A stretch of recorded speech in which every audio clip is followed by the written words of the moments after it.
أعوذ بالله من الشيطان الرجيم بسم الله الرحمن الرحيم السلام عليكم ورحمة الله وبركاته. Yesterday I promised to touch on the topic relating to Ismaeel ibn Ja'far alayhi salam. So inshallah today I would prove at least 5 points in relation to today's topic or the subject under the main topic, which is proving the Imamah of Imam Musa ibn Ja'far al-Kazem alayhi salam. So inshallah today I would try to establish that Ismaeel died in the lifetime of his father Imam Ja'far al-Sadiq alayhi salam. That's the first point. The second point I will try to prove is that Ismaeel was never an Imam. He was never an Imam. The third point, that Imam Sadiq alayhi salam never declared him as the Imam, but the Imam as-Sadiq alayhi salam even proved the opposite.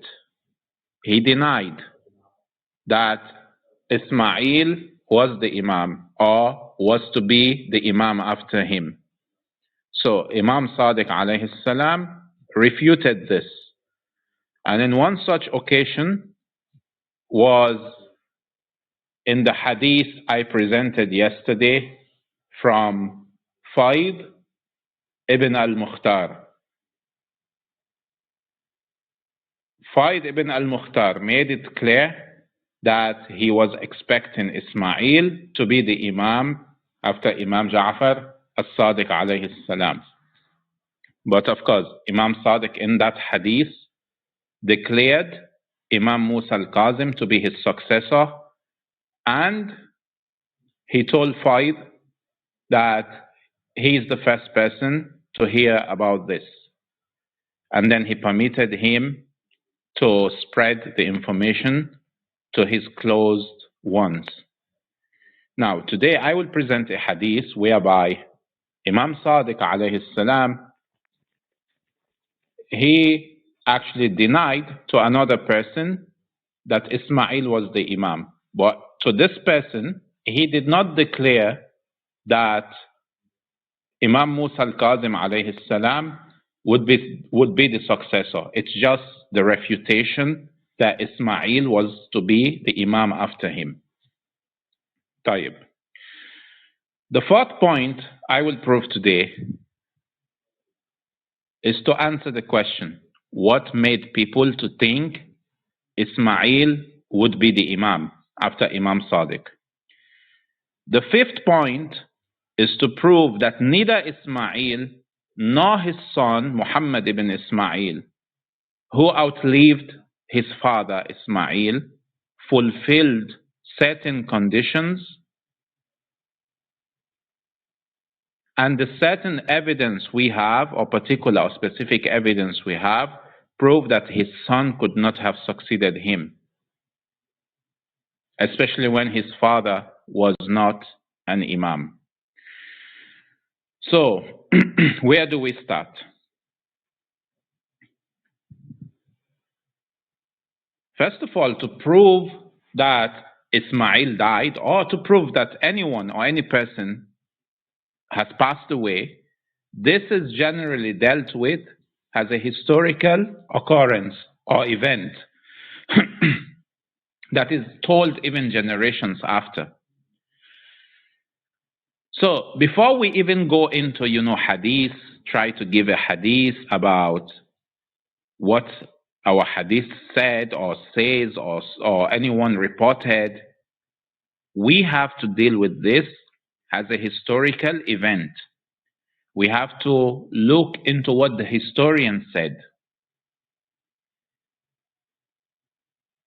to prove that Ismail alayhi salam, he actually died. And of course, we have to give a reliable or reputable historical account by a reputable scholar to prove this. So I will give a historical evidence that Ismail passed away and the funeral rites were given to him by his father, the Imam Ja'far al-Sadiq alayhi salam. And then we can look into the hadith, which we have, to, examine further details or more details. So the first account is found in Manaqib Ibn Sharashub, Volume 1, page 228 to 229. Ibn Sharashub, he was a scholar, he was a faqih, he was a muhaddith. He was born in the 4th century. And he gave a detailed explanation on the successionship to Imam Ja'far al-Sadiq alayhi salam, the death of Ismaeel, and the appointment or nas for Imam Musa al-Kazem alayhi salam. So I will pin the first link.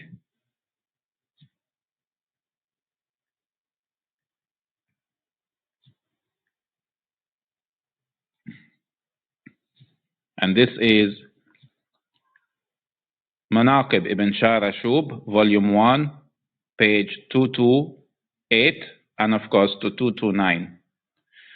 So, he recorded on page 228, he said, Imam Sadiq alayhi salam gave nas on his son Musa and made his 2 sons Ishaq and Ali witnesses to it, and further his most loyal companions Al-Mufaddal ibn Umar, Ma'az ibn Kathir, Abdul Rahman ibn al-Hajjaj, Al-Ais ibn al-Mukhtar, Yaqub al-Sarraj, Hamran ibn A'yun, Abu Basir, Dawood al-Rikki, Yunus ibn Abi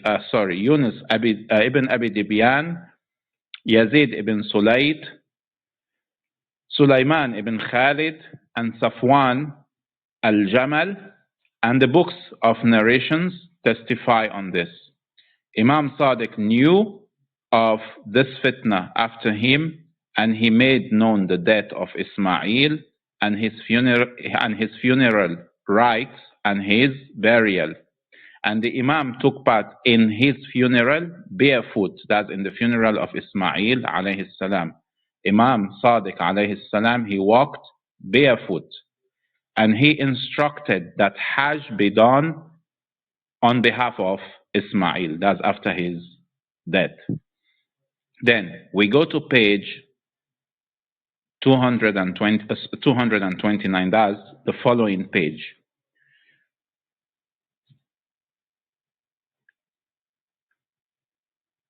He quoted Zurara radiyallahu an. He said, As-Sadiq alayhi salam summoned Dawood ibn Kathir al-Rikki, Hamran ibn A'yun, Abu Basir, and Abu Basir, and entered upon them Al-Mufaddal ibn Umar, and he came with a band of men until they were 30 men. Imam Sadiq alayhi salam asked Dawood to unveil the face of the corpse of Ismail. Dawood uncovered his face, and the Imam said, Look at him, O Dawood, and see if he is alive or dead. Dawood said he was dead. Then he did the same thing to each and every of the men until he reached the last person among the 30 men. And the Imam then said, O Allah, be a witness. And he then commanded the corpse should be washed and prepared for burial. After he asked Mufaddal ibn Umar to see the face of Ismaeel and confirm if he is dead or alive, Mufaddal said he was dead. He asked all of them to do so again and confirm. And they all confirmed he was dead. The Imam asked them if they have witnessed that and confirmed. They said yes. And they were in shock by the action of Imam Sadiq alayhi salam. The Imam said, "Oh Allah, be a witness over them." And the corpse was moved to the grave. The Imam, for the third time, before he was given the funeral ghusl, and after, and now at the point of the grave, in other words, before they washed the corpse of Ismaeel, before they gave the corpse the funeral bath, Imam Sadiq alayhi salam asked them to testify, to check and confirm, is this Ismaeel? Is he dead? They said dead. They washed the corpse. After washing the corpse, again, is he dead? They confirm he is dead. Before they were to place him into the grave, Imam Sadiq alayhi salam asked them again, is he dead? They confirmed. So he asked Mufaddal ibn Umar to unveil his face before he is finally buried. The Imam again asked those present to witness if he was dead or alive. I'm reading on page 229. The Imam again asked those present to witness if he was dead or alive, and they all affirmed he was dead. The Imam then supplicated, "O Allah, be a witness, for the losers shall spread doubt, because they want to extinguish the light of Allah." Then he signaled to his son Musa alayhi salam, and he said, "And Allah will perfect his light, even though the disbelievers detest." A verse of the Quran. Then the grave was covered with earth, and then the Imam asked after the burial, the shrouded and buried corpse, who is it? Whose is it? They all said it was Ismaeel, his son. Then he said, "O Allah, be a witness." And he took the hand of Musa alayhi salam and said, "He is truth, and the truth is with him, and from him till Allah makes him inherit the earth and those on it." This is from the Manaqib of Ibn Sharashub. Now, we will go to Kitab Al-Ghaiba, and we will examine a hadith.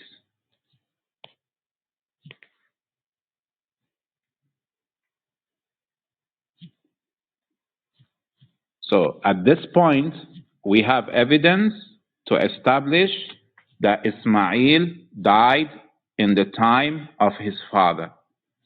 And if you check historical references, it is almost 10 years before the passing or the Shahada of Imam Ja'far al-Sadiq alayhi salam. Now, best I will read this hadith that is pinned.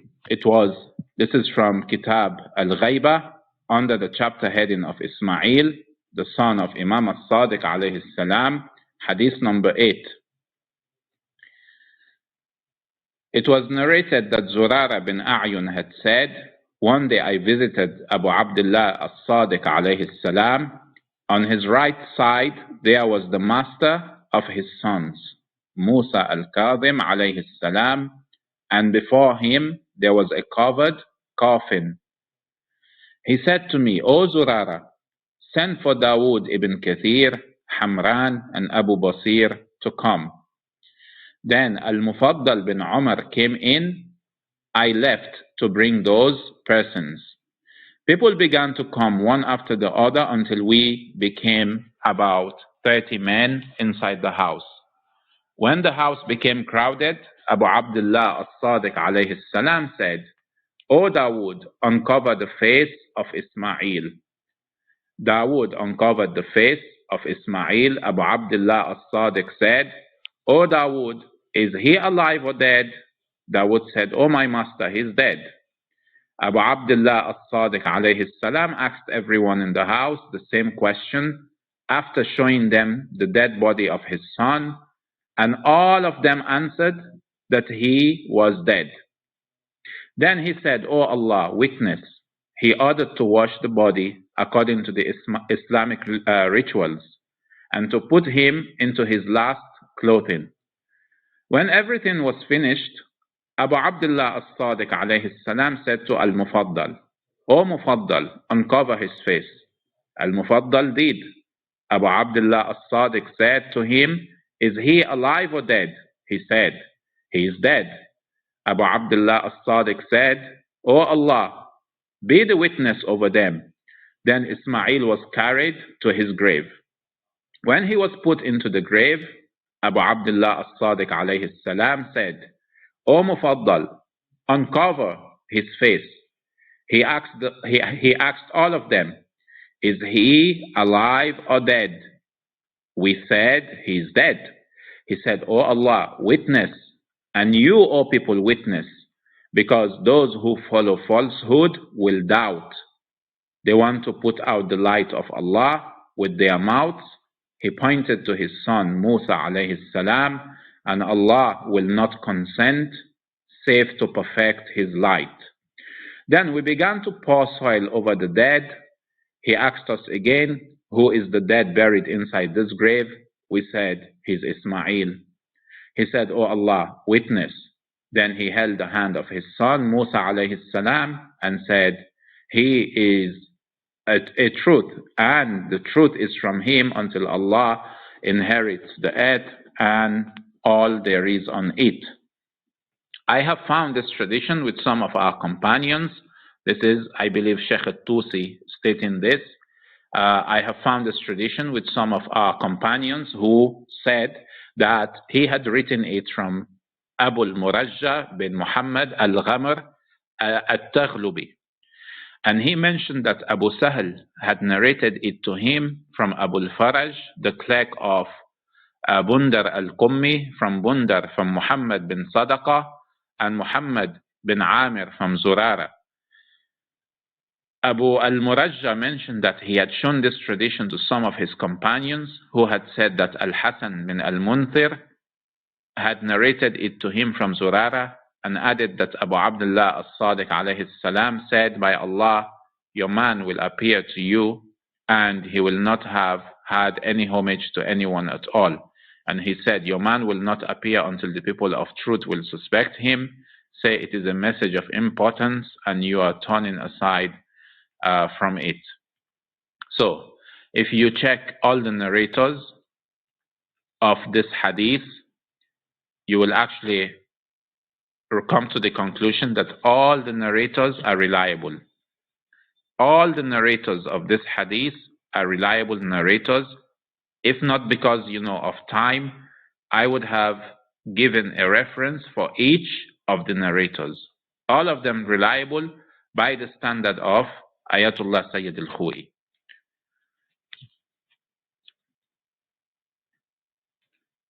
So this is the first point. Ismaeel, according to historical reference and according to our hadith, Ismaeel ibn Ja'far alayhim as-salam, he died in the lifetime of his father. This is the first point. The second point, did Imam Sadiq alayhi salam make an appointment of Ismaeel, or did people presume Ismaeel would be the Imam? And where was Ismaeel buried? Now, this question would actually unfold further in the subsequent nights or the subsequent days of in the subsequent presentations. Because tomorrow, inshallah, in tomorrow's room or topic, I will touch on the objections, claims of the Ismailis. In particular, what is written on the Ismaili Nas's website by the Agha Khanis, the followers of the Agha Khan.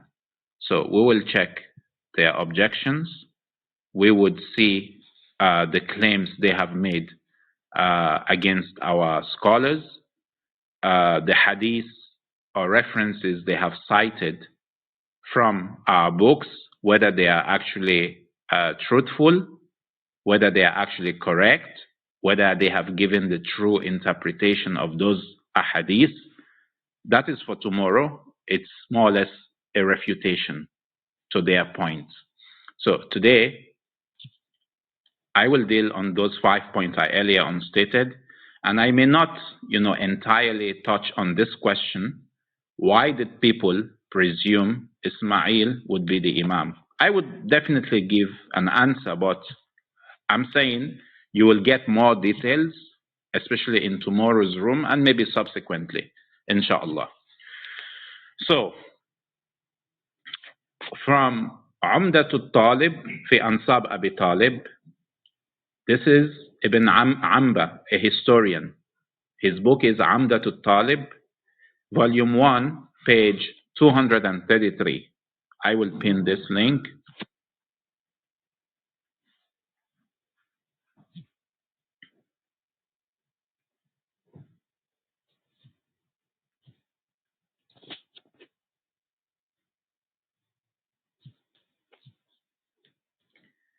He said, Ismaeel was the oldest son of his brothers, and Imam Sadiq alayhi salam had much love for him and goodness towards him and care.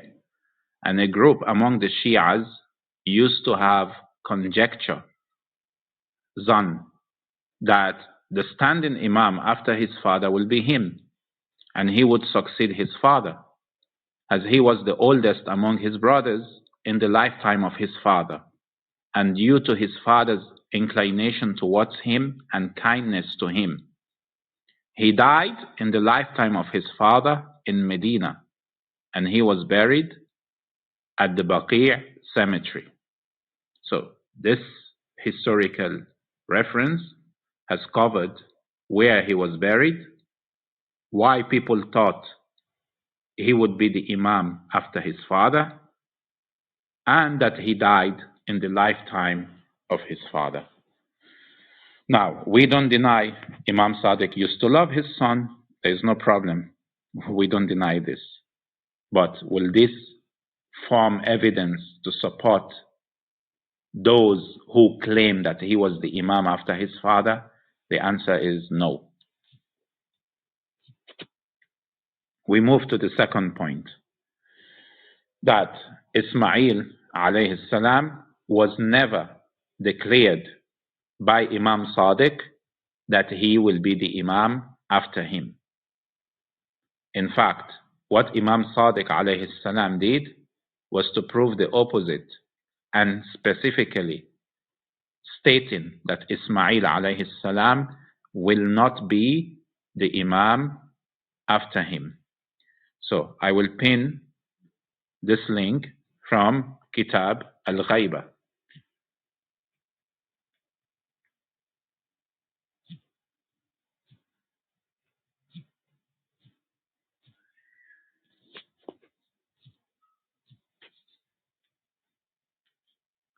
This is from Kitab Al-Ghaiba under the chapter heading of Ismaeel, son of Imam al-Sadiq alayhi salam, hadith number 1. Ahmad bin Muhammad bin Sa'id narrated from Abu Abdullah Ja'far bin Abdullah al-Muhammadi, from Al-Hasan bin Ali bin Faddal, from Safwan bin Yahya, that Ishaq bin Ammar al-Sayrafi had said. This is Ishaq bin Ammar al-Sayrafi, reliable narrator.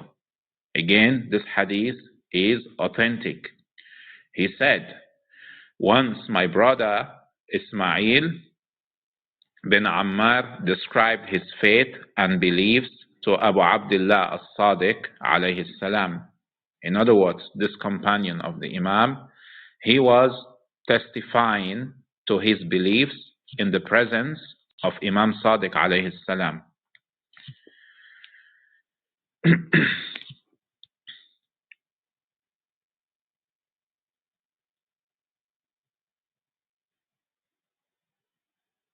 So he said, I witness that there is no God but Allah and that Muhammad is the messenger of Allah.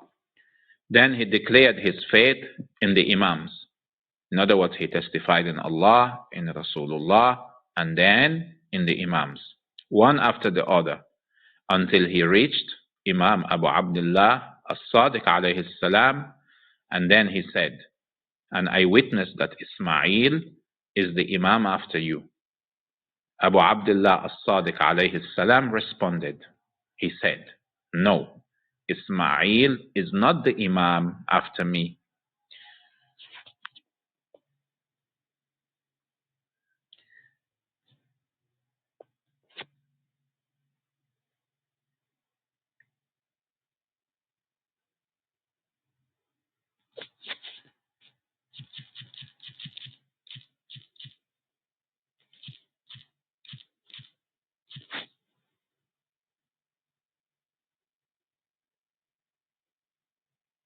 So this hadith that I just read from Kitab al-Ghaiba, this is from Ishaq ibn Ammar al-Sayrafi. Ishaq ibn Ammar al-Sayrafi, and this hadith, by the way, all the narrators are authentic. Ishaq is authenticated by Sheikh al-Tusi and by others, as mentioned by Sayyid al-Khoi in his Mu'jam, Rijal al-Hadith. Sheikh al-Tusi mentioned that he used to be a Fathi, but he is thiqa, which makes our case even stronger. In other words, he was a Fathi, and he's the one narrating this, that Imam Sadiq alayhi salam denied that Ismaeel would be the Imam after him. Now, if I'm not mistaken, Ishaq, he was part of the Fathis when when Abdullah al-Aftah passed away, and Imam Musa al-Kazem became the Imam after his father. Within that span, he actually became a follower of Imam Musa al-Kazem alayhi salam.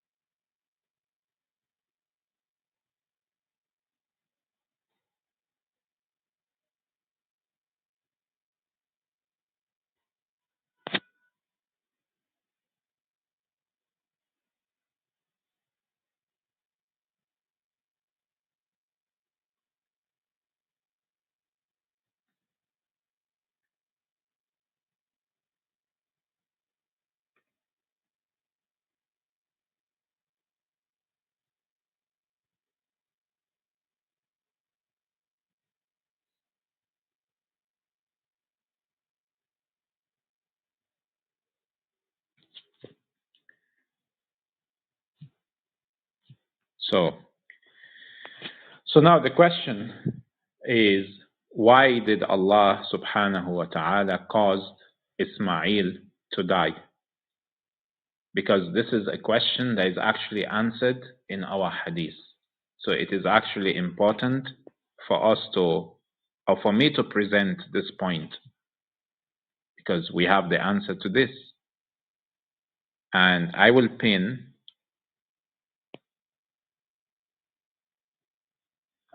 this hadith that answers this question.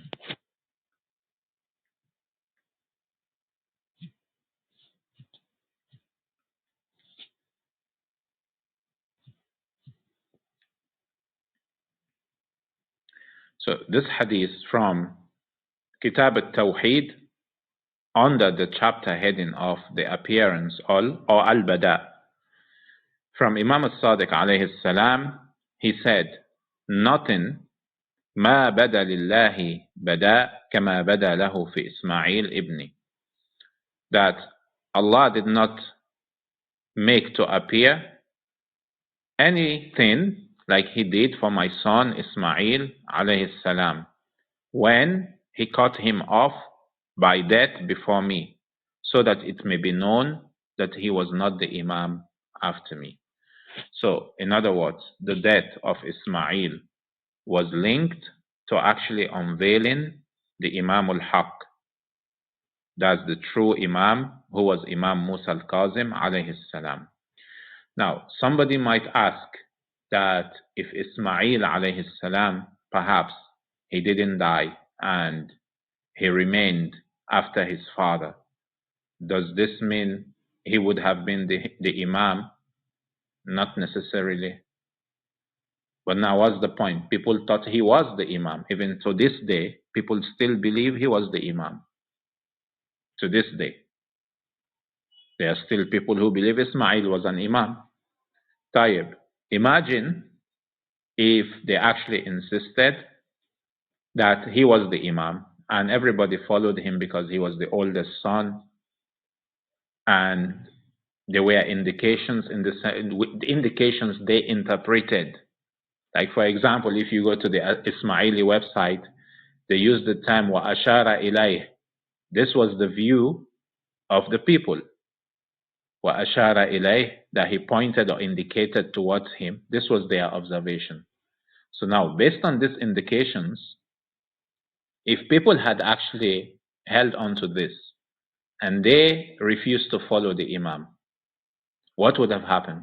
It means the Imam wouldn't be known. Allah should make the Imam known, and people should follow him, at least to an extent whereby they can actually spread his Imamah. So now imagine if Ismail's life was an obstacle to the Imamah of the true Imam. So this is divine wisdom. I may not even be able, or we may not even be able to know entirely the wisdom behind this move. Allah took Ismaeel away. And not only Ismaeel, the same thing happened with Abdullah al-Aftah, the older brother of Ismaeel, and Imam Kazem. Again, within 70 days after Imam Sadiq, Abdullah claimed the Imamah for himself. This one, he claimed the Imamah, mashallah. He was the son of Imam, he was the son of an Imam, and he claimed the Imamah for himself. Yani, in the case of Abdullah al-Aftah, it's not like the Ismailis. They attribute Imamah to Ismaeel after he had died, after 10 years of the passing of Imam Sadiq. No, in the case of Abdullah al-Aftah, he opened his house and he welcomed followers, come to me, I am the Imam. Within 70 days, Allah struck him and took him away. Tayyib.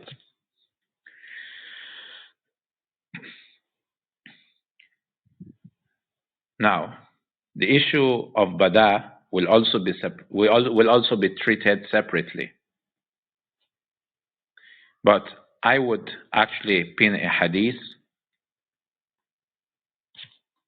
on how actually Imam Sadiq alayhi salam dealt with the death of Ismaeel alayhi salam.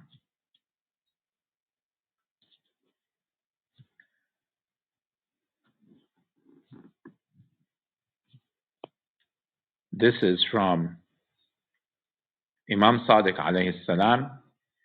He actually prayed for Ismaeel. So this hadith is from Abi Khadija, who said, I heard Abu Abdullah alayhi salam. This is from Mu'jam al-Ahadith al-Mu'tabara, under the chapter heading of Ismaeel bin Ja'far and Abdullah ibn Sharik. So Abi Khadija said, I heard Abu Abdullah alayhi salam saying, I asked Allah subhanahu wa ta'ala about Ismaeel, that he should preserve him to remain after me. But Allah refused.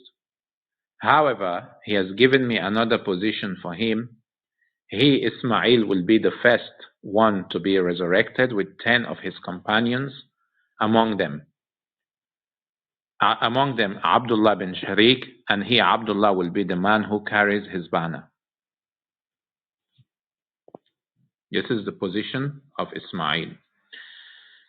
Then, in Bihar al-Anwar, chapter 47, page 269,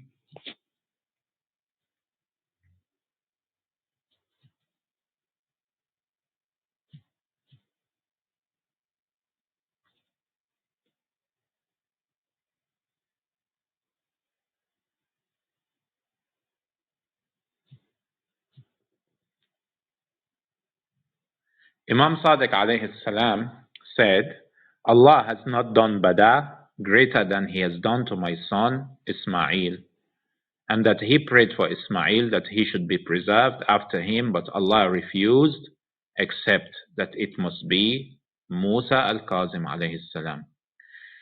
So in this chapter of Bihar al-Anwar, or in this volume 47, page 269, from the Asl of Kitab Zayd al-Nursi, عن عبيدة bin Zurara, from Ubaydah bin Zurara, from Abi Abdullah alayhi salam, Imam al-Sadiq, he said, ما بدا لله بدا أعظم من بدا له في إسماعيل ابني. The hadith that I read earlier. Then he said also, إني ناجيت الله ونازلته في إسماعيل ابني أن يكون من بعدي فأبى ربي إلا أن يكون موسى ابني. That Allah refused except to take Ismail away, and for the Amr, the command, to manifest in Musa alayhi salam. So this hadith is actually explained by Allama al-Majlisi in Bihar al-Anwar, volume 37, page 13.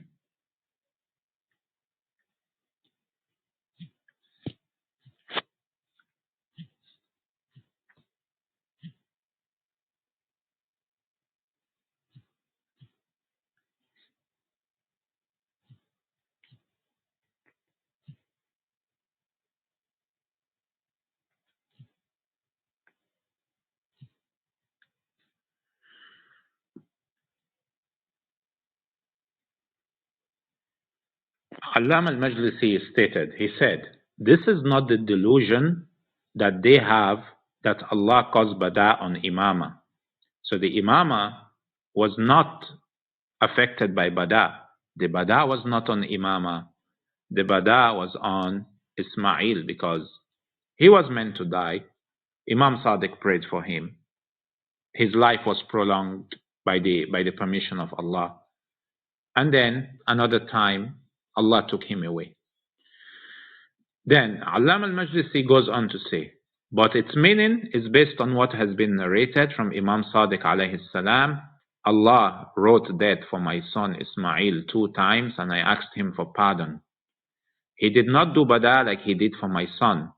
So this means that in relation to death, which was written for Ismail, and it was answered through the supplication of Imam Sadiq alayhi salam. As for Imamah, it cannot be ascribed to Allah with bada, and this is the ijma' of the ulama of the Imamiyya.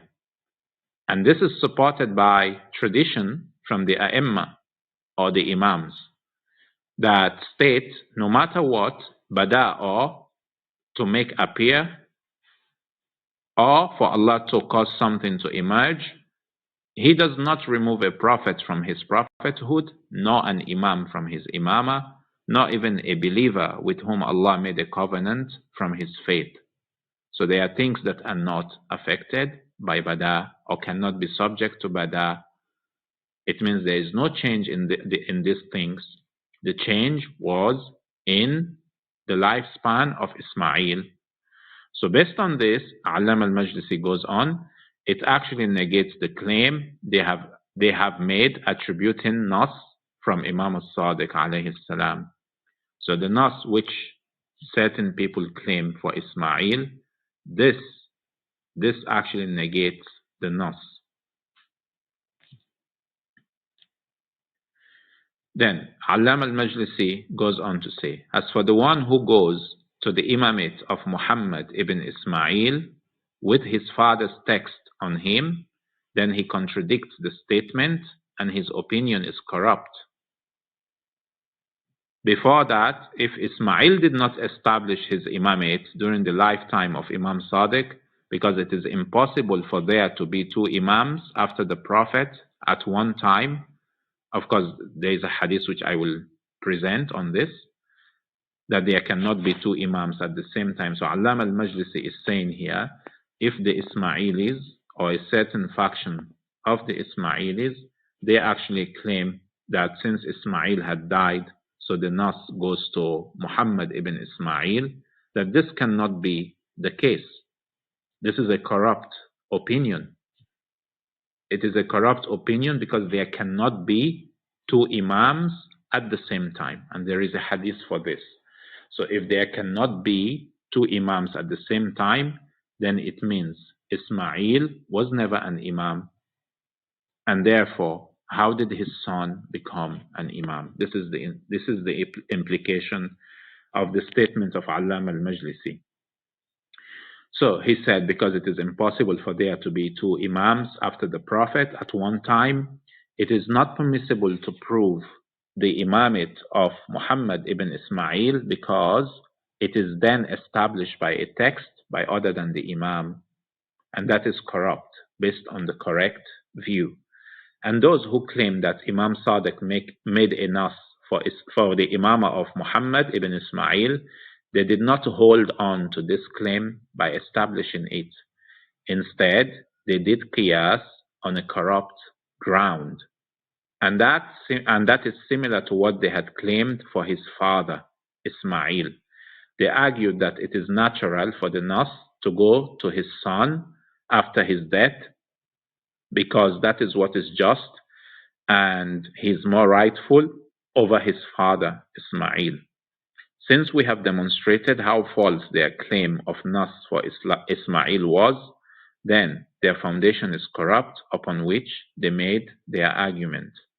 If they had established nas for Ismaeel, then it will nullify their claim of nas from him to his son, because Imamah and nas are both not inheritance to be inherited like money, even if money is as such.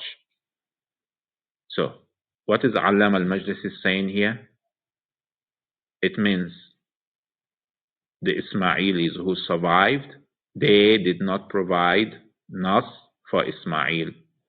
They simply said, well, he was the oldest son, and of course, because he was the oldest son, then he is naturally supposed to be the Imam after his father. But you know, Abdullah was even older than Ismaeel anyway. So I don't know why Ismailis will not, for example, follow Abdullah. Of course, maybe because of the proximity of Ismaeel to his father. He was very close to his father. So Allam al-Majlisi goes on to say that if Ismaeel had died and they actually did not provide any nas, and even if they had provided nas for Ismaeel, but Ismaeel did not become the Imam, the nas can only be from one Imam to the succeeding Imam. So where is the nas for Muhammad ibn Ismaeel? Is there any nas? There is no nas. So Muhammad ibn Ismaeel does not have a nas, neither from his father, nor from his grandfather. Now, if you want to tell me, for example, that there was taqiyya, like taqiyya 10 years after, the death of Ismaeel, like what's the use? Somebody is dead. What taqiyya are you doing here? There was no danger on Ismaeel. If he was truly the Imam, Imam Sadiq would have declared him because, he's dead. Because our Ismaili brothers, they believe, at least the surviving sect of the Ismailis today, they are of the view that Ismaeel died in the time of his father, and then his son had to inherit the father's position. So if this was the case, then what was the necessity for taqiyya for Ismaeel?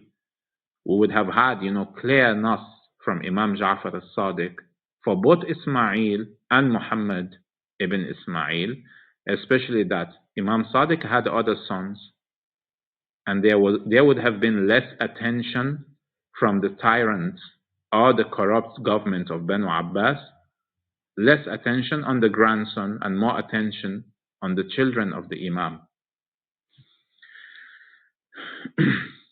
So I will further give a few more evidences on why Ismaeel wasn't the Imam and he couldn't have been the Imam. I will give this evidence from the Quran and from Hadith. So the first hadith I will give is from Al-Kafi, and it relates to the statement that was just read from Allam al-Majlisi. I will pin the hadith.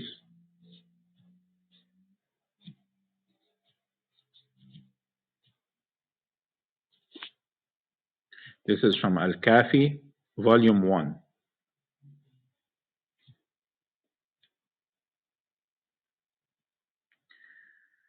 Volume 1, under the chapter heading, the issue that the earth at no time is without a person with divine authority, hadith number 1.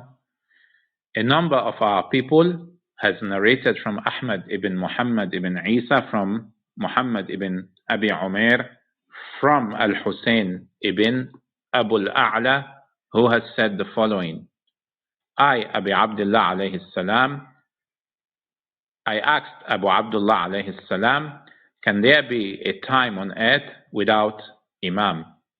The Imam said, no, it cannot be without an Imam. I asked, can there be two Imams at a time?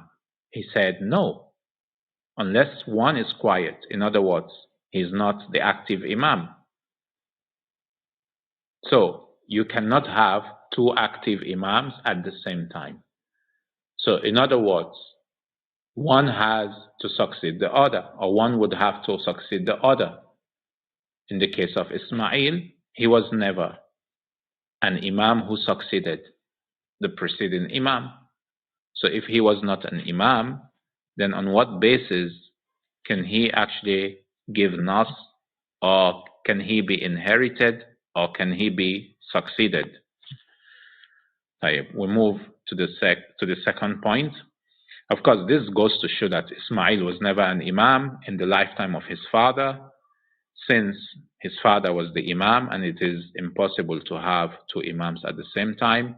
In this case, whoever follows or claims the Imamah passed to Ismaeel would not only be required to provide nas from Imam Sadiq on the presumed Imamah of Ismaeel, but he would also be required to provide nas from Imam Sadiq himself for the alleged Imamah of Muhammad ibn Ismaeel, since Imam Sadiq outlived Ismaeel, and he would have to make two nas, both of which do not exist. In other words, one for Ismaeel and one for his son Muhammad. It should be remembered that Ismaeel died over 10 years, or about 10 years, before his father.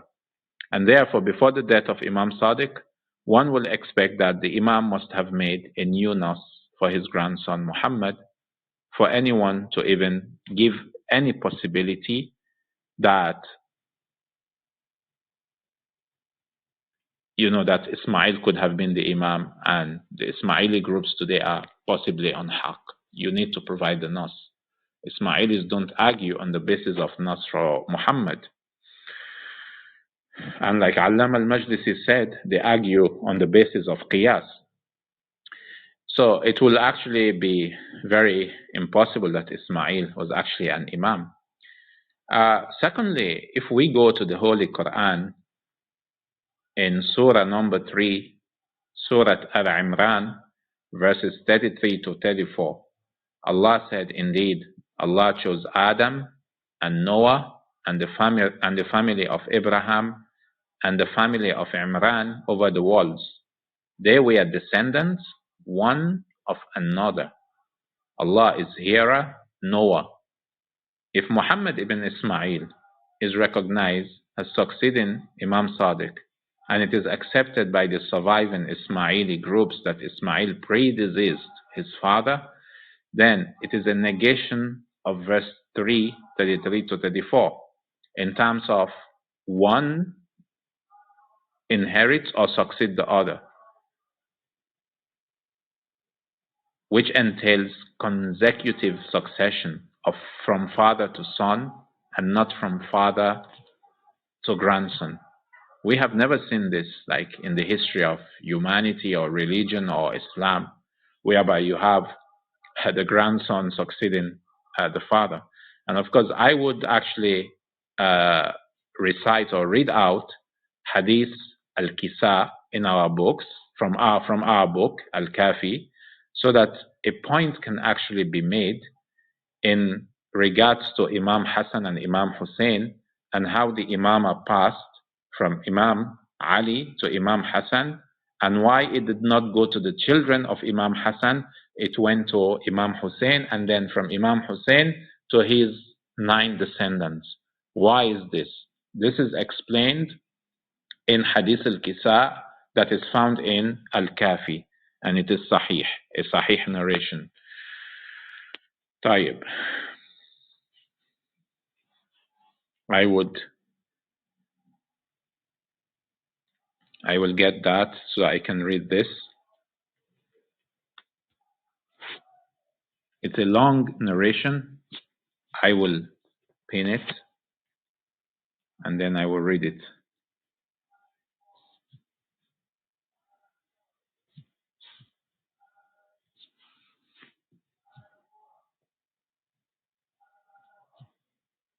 This is Al-Kafi Volume 1, the specific words of Allah, the Most Holy, the Most High, and the Messenger of Allah that grants divine authority to every one of the Imams. Now, the Hadith is very long, so I would touch on from the part where it says,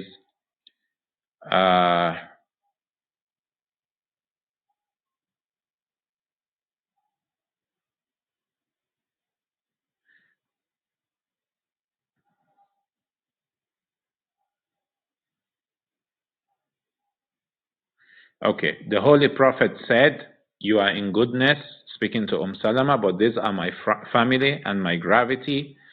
When the Messenger of Allah passed away, Ali alayhi salam had the utmost authority or priority and guardianship of the people, all because of what the Messenger had said about him.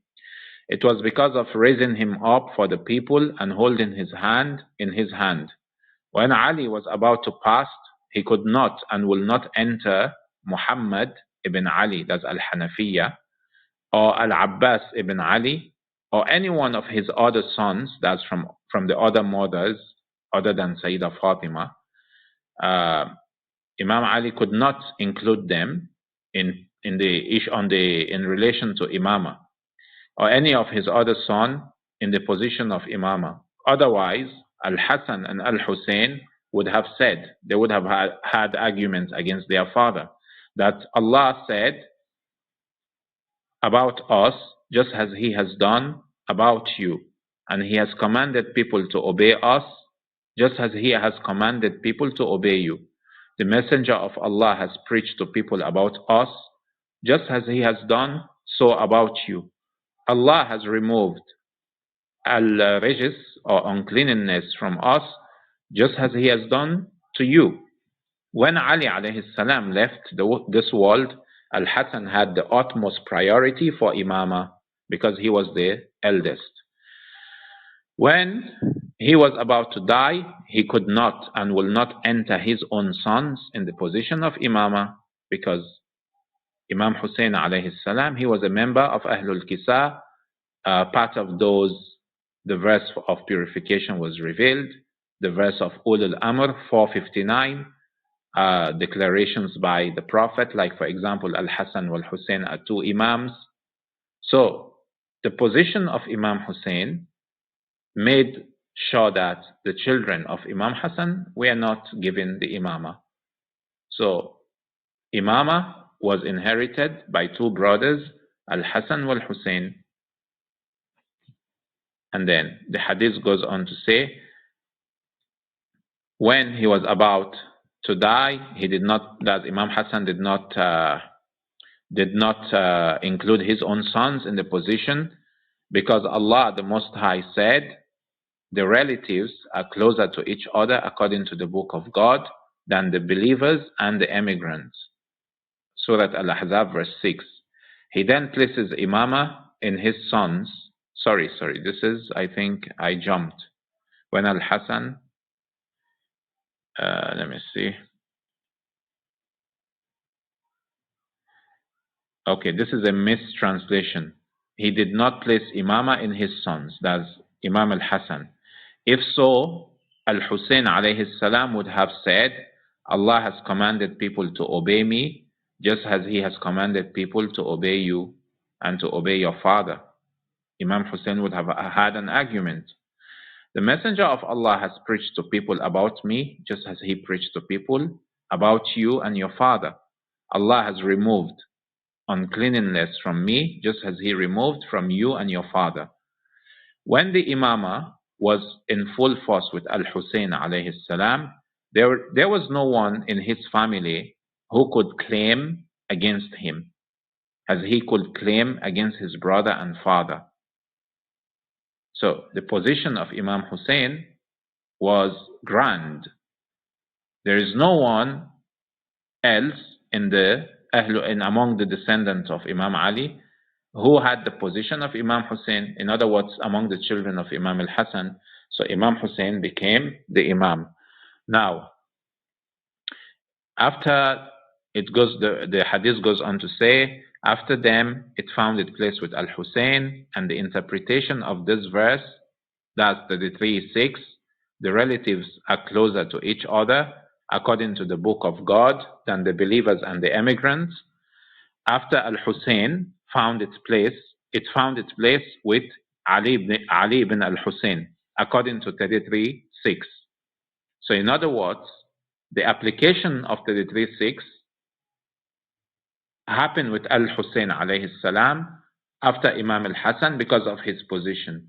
Now, among the children of Al-Hassan wal-Hussein, it was actually based on this verse 33:6, incumbent that the son of Imam Hussein takes over from him, not from Imam Hussein to his nephew, for example, maybe to a son of Imam al-Hassan. Why?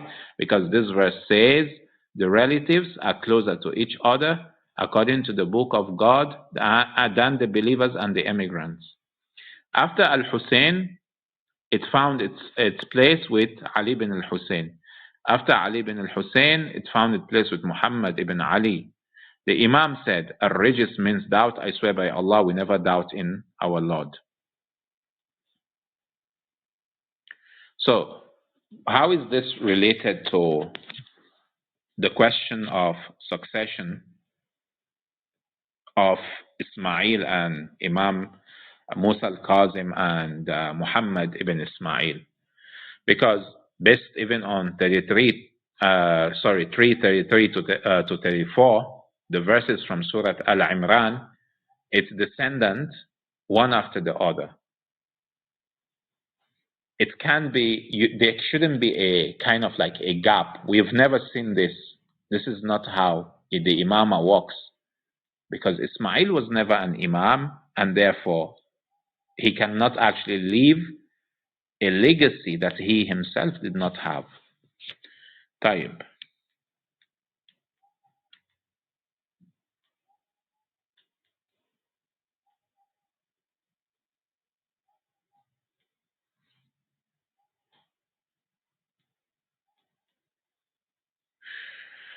So, another hadith from Zurara, where Imam Sadiq alayhi salam told him that Ismaeel does not resemble me or my father in relation to Imamah. This is another evidence whereby there is proof that Ismaeel was not the Imam based on the saying of Imam Ja'far al-Sadiq. Normally we ask for proof to prove the Imamah. Here we are getting proof that he was not. This is from Mu'jam al-Ahadith al-Mu'tabara under the chapter heading of Ismaeel ibn Ja'far and Abdullah bin Sharik. It says, from Yaqub bin Yazid and al-Barqi, from Ahmad bin Muhammad bin Abi Nasr al-Bazanti, from Hamad, from Ubaid bin Zurara, who said, I mentioned Ismaeel to Abi Abdullah alayhi salam, so he said, no, by Allah, he does not resemble me or any one of my forefathers. This is in the context of Imamah. Fourth hadith I will give in addition, the additional arguments. This is the fourth hadith. I will pin this. This is from Kifayatul Athar.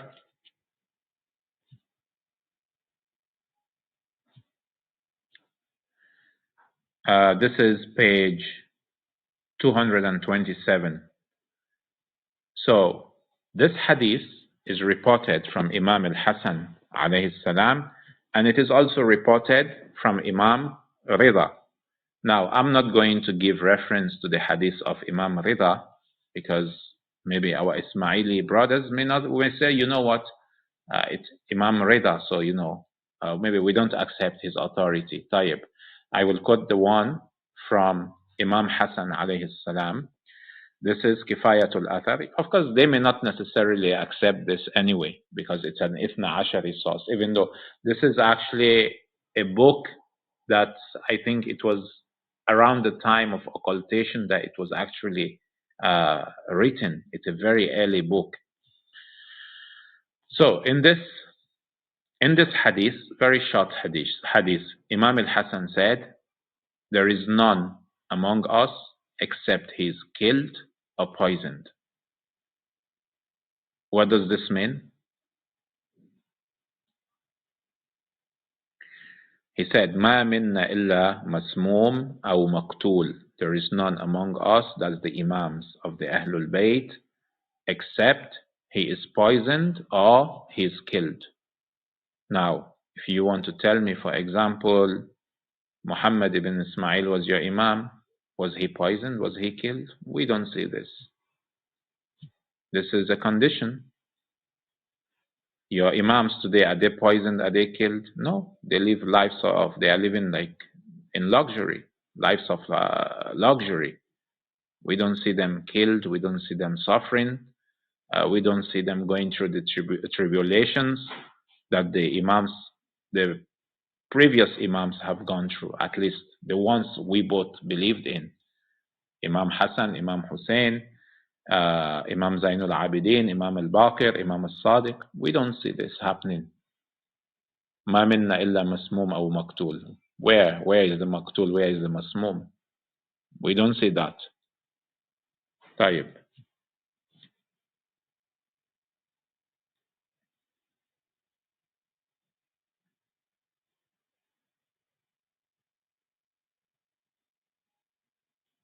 Now,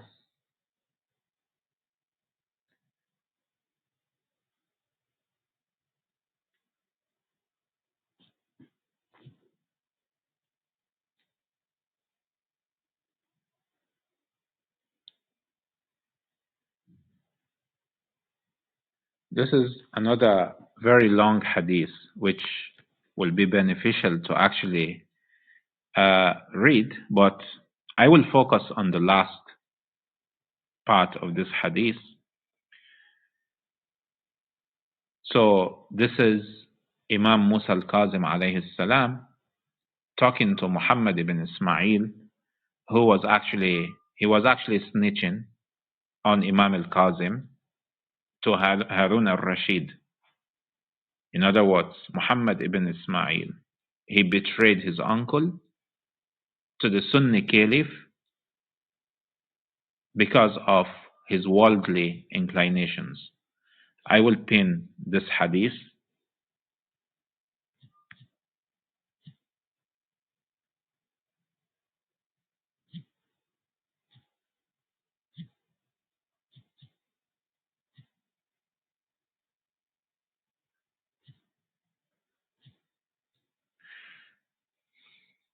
This is from Kitab al-Kafi, volume 1, under the chapter heading of the birth of Abu al-Hasan Musa ibn Ja'far alayhi salam. It says, the Imam alayhi salam said, I advise you to be pious before Allah and spare my life. He in answer said, whoever would have bad intention towards you, may Allah have the same for him. He kissed the head of the Imam alayhi salam and said, please advise me. The Imam said, I advise you to be pious before Allah and spare my life. He prayed against those who would have bad intention towards the Imam and moved away, and I left along with him. My brother called me and said, Oh Ali, this is Ali ibn Ja'far, the younger brother of Imam Musa, narrating this hadith. So he said, Oh Ali, wait, where are you? I waited and he went inside and then called me inside. I went inside and he gave me a bag with 100 dinars in it and said, tell your cousin to use it during his journey. The Imam gave him money. He gave him money, like if you check this, it's a very long hadith, you can read it. So the Imam, alayhi salam, he gave him money. He gave him money, just so that he will be pleased. He keeps telling him, spare my life and all that. The narrator has said, I secured the money in my dress and he gave me another 100 dinar to give him also, and then he gave me one more bag to give him. I said, may Allah take my soul in your service for your cause, in service for your cause. When you are afraid of him so much, then why do you give him all this money? And why do you support him to go against your own self? He said, when I would maintain good relations with him and will cut off such relationships, Allah will cut his life short. As when I would maintain good relations with him and he will cut off such relationship, Allah will cut his life short. Then he gave to me a pillow with 300 pure dirhams in it and asked to give him also.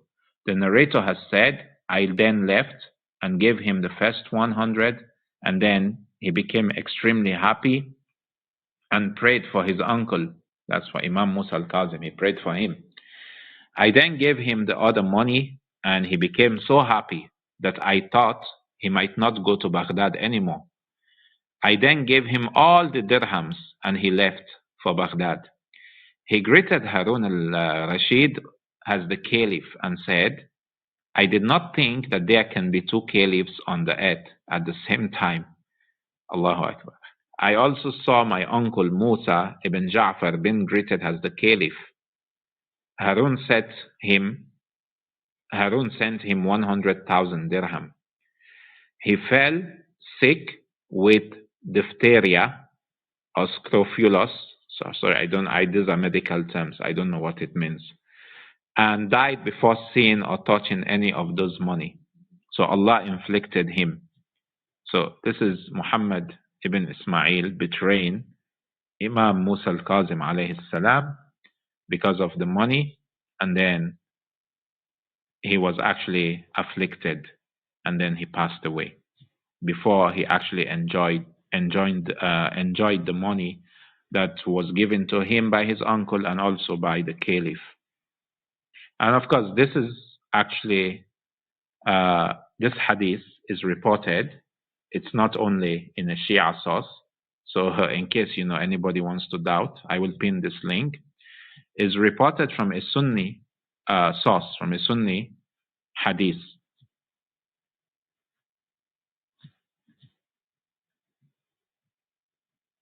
This is, I've pinned this link from Shia Online Library. From the historian Ibn Amba, from a Sunni chain in Amdatul Talib, page 233 to 234. It explains how Muhammad ibn Ismail passed away after he betrayed his uncle. So this much, I think, I can take for today. And inshallah, tomorrow, I would try to respond to the claims on the Ismaili Nas's website. I will try my best. If I cannot finish everything tomorrow evening or in tomorrow's presentation, I may divide it into two or as many parts as necessary. And of course, after these objections, which I will treat from the Ismaili website, then I would go to the subject in relation to Bada. What does Bada mean Is it Allah changing his mind? Like, some Ismailis believe. So, inshallah, I would conclude at this point. And if anyone has anything to say, you can actually type your question or whatever input on the room chat or send a private message.